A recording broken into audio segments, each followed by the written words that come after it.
This is Valley News Live at 5. We begin this Monday afternoon with a warning from a Moorhead dad following a scary situation. His daughter, he says, was hit by a car as she recently walked home from school. He shared his story with Valley News Team's Courtney Lockie, hoping that drivers would slow down. Most kids walk to catch the school bus in the morning. Max Israel drives his. Even if you live in a safe neighborhood, it's not really safe. Even though they only live a block away. Anything can happen. His 12-year-old daughter Grace was crossing the street when she was hit by a car, and a neighbor's Ring doorbell caught it on video. You can see Grace and her sister Joella get off the bus and make their way down the sidewalk. Joella runs across the street first, and when Grace goes to follow her, the car coming through the intersection isn't able to stop in time. Joella, the 5th grader, ran home and she saw it, and she said, "Mama, mommy, come. Grace got hit by a car." Grace quickly gets up, grabs her backpack, and runs to the sidewalk. Then the driver stops to ask if she's okay. And you can hear Grace yell back. Israel was at work at the time. When I get that phone call, I got that video, I was really angry. It looked like people saw the accident and nobody really wanted to get involved. Israel says Grace has autism, and he's talked to her about looking both ways before crossing the road. Police are investigating, and the driver hasn't been cited, but Israel wants someone to be held accountable. Slow down anytime. They are driving our neighborhood. Grace went to the doctor, and she's doing fine. But every time Israel sees this video, at first I cry, and second, I look at that as a miracle of God. he knows it could have been so much worse. In Moorhead, Courtney Lockie, Valley News Live.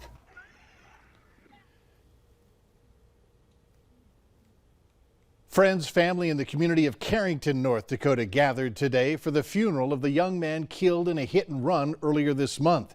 The service for 18-year-old Kaylor Ellingson took place this afternoon in Carrington.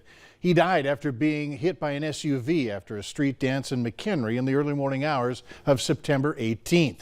Meanwhile, 41-year-old Shannon Brandt of McHenry remains charged with criminal vehicular homicide and leaving the scene of a crash.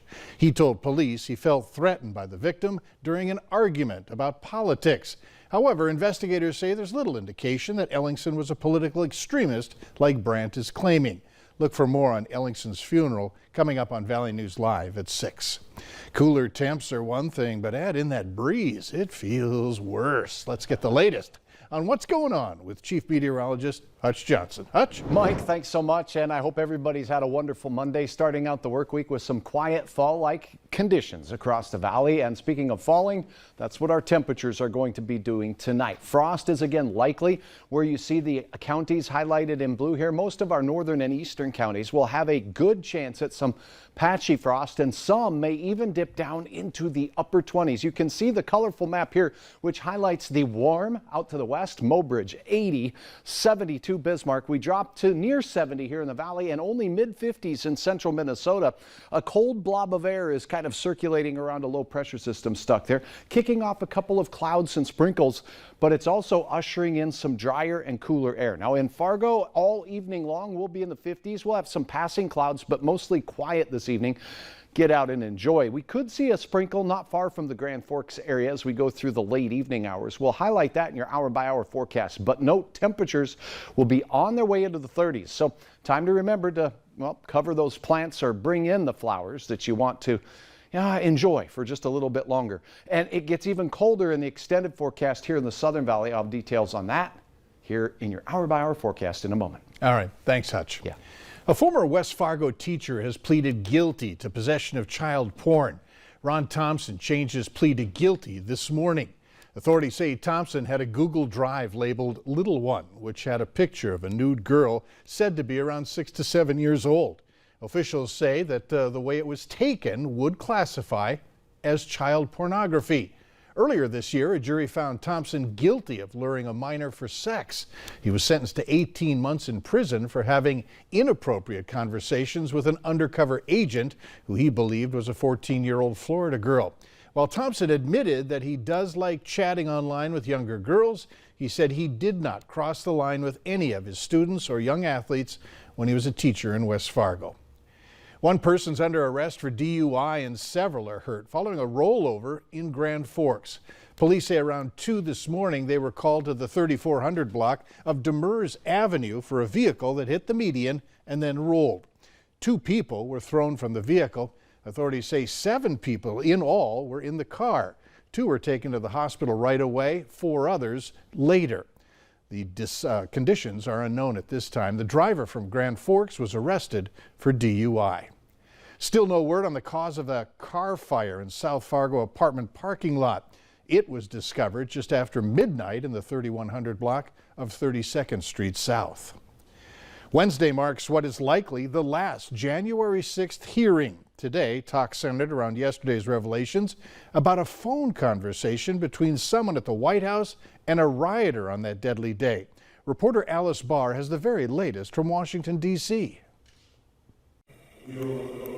As the January 6th committee prepares for its first hearing in 2 months, a former committee staffer and ex-Republican congressman lobbing a new allegation. You get a real aha moment when you see that the White House switchboard had connected to a rioter's phone while it's happening. Denver Riggleman revealing someone in the Trump White House called a rioter at the Capitol while it was under siege. It's not clear who placed the call, and committee members are downplaying its importance, stressing Riggleman had only limited knowledge of the investigation. I can't say anything specific about that particular call, but we are aware of it, and we're aware of lots of contacts between people in the White House and different people that were involved. Wednesday's investigative hearing could be the committee's last, members promising it will be sweeping. It will tell the story about a key element of Donald Trump's plot to overturn the election. Pressing questions remain, including whether the committee will speak to former Vice President Mike Pence